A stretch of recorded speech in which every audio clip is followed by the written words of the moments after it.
After a 6-year hiatus, Toho had successfully brought Godzilla back to the big screen to fight Kong. What they did next was pretty darn brilliant. They took what had to this point been their most horrific villain and set him up to fight against their lone hero. Flush with resources from the highly successful Kong vs, they were able to make this one of, if not the highest quality movies in terms of special effects we'd get out of Godzilla into the 80s, though admittedly they were a bit overambitious at times. On top of all of this and binding it together, the story expresses in probably the clearest terms ever the altruistic hope for humanity possessed by director Ishiro Honda. The story begins with both man and monster being laid low by a hurricane. Mothra's egg has been carried far from her island, and winds up in the hands of a couple of greedy swindlers. Godzilla? Well, if you haven't been spoiled about how he shows up in this one in the last 55 years, then I won't spoil the surprise, other than to say that he's around, and it seems like the hurricane took a lot out of him. When he does show up, he's sort of out of it, with more than half of the destruction he's causing being a result of clumsiness. But for now, the only evidence that he's here is this doodad that turns out to be one of his scales. You might worry about someone holding something that is surely radioactive as hell,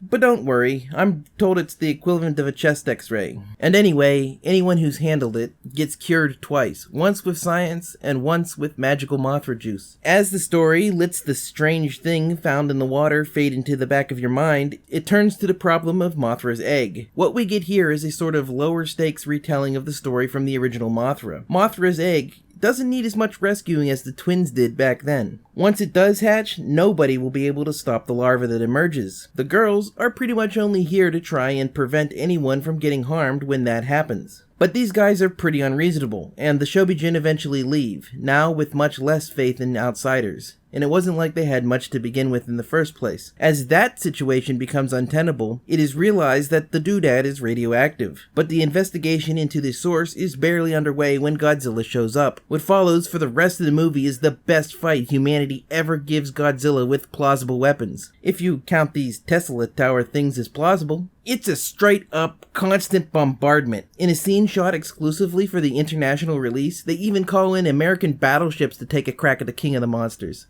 It all culminates in one of my all-time favorite shots of Godzilla. The pyrotechnics were so intense that the Godzilla suit accidentally catches on fire for a brief moment, but it's so amazing they left it in the movie. I haven't mentioned him yet, specifically because I knew this moment was coming, but it's high time to give a major shout out to Haruo Nakajima, who portrayed Godzilla and dozens of other monsters in his years at Toho. Dude was suffocated, dropped, drowned, shot, burned, all while he was breathing life into inanimate chunks of rubber. What a badass. Of course, he couldn't have been Godzilla without the amazing special effects team behind him. They were really ambitious in this one, and included a lot of optical composites, both to make Godzilla big and to make Mothra's fairies small. Nowadays, it's easy to see right through this effect. Literally, pretty much every one of them has transparencies that are an artifact of the process of combining the images. This is a problem that happens when you try to optically composite bright scenes like those shot in the daylight. Even known special effects badasses like ILM couldn't solve this problem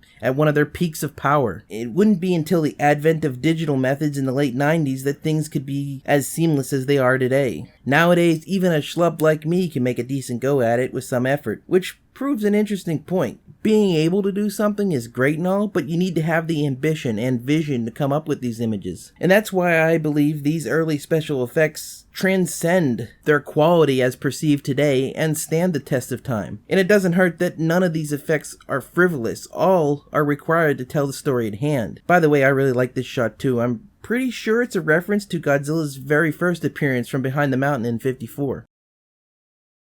While thinking of these movies, I often wonder how much to consider them sequels to each other, like how we do with the cinematic universes of today. When they were made, there was no expectation that people had seen the previous movies. You saw a movie in theaters, and that was pretty much it unless you happened to catch it on TV. Home video just plain didn't exist, except for real enthusiasts who had projectors and expensive film and paid a premium for their love of movies. It's a completely foreign entertainment landscape than the one we have today, and yet these movies, particularly these early ones, do stand up to the kind of scrutiny that's possible and expected today. If you do, there's a little tragedy going on in the background. In Mothra, the shore of Infant Island had been devastated by the nuclear test conducted by Rolisica in Japan, but a large portion of the interior was still full of life. Now, the entire island has been rendered uninhabitable, with the exception of the sacred spring at its heart. Even though Mothra's people have access to this magical drink that can cure the effects of radiation sickness, they are still losing the battle against the effects of the atomic test. This probably means that this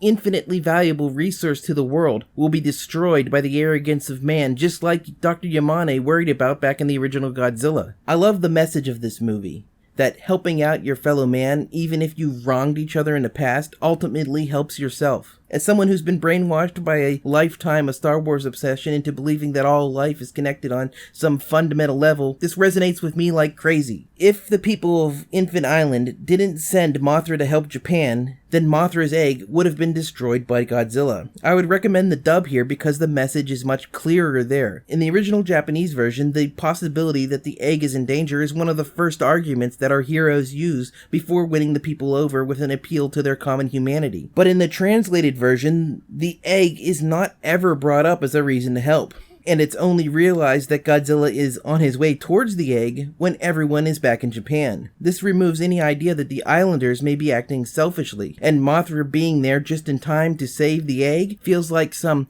cosmic reward for their selflessness in risking their god in a battle of monsters. But now that we've seen people come together for the common good, the next logical step is for monsters to put aside their grievances, both with each other and with man, in order to save the whole damn world. But that's a story for next time, when the King of Terror, Godzilla's arch-rival Ghidorah, makes his first appearance. Till then, here's the time well wasted. Bum bum bum bum bum bum. Dun da da. Bum bum bum bum.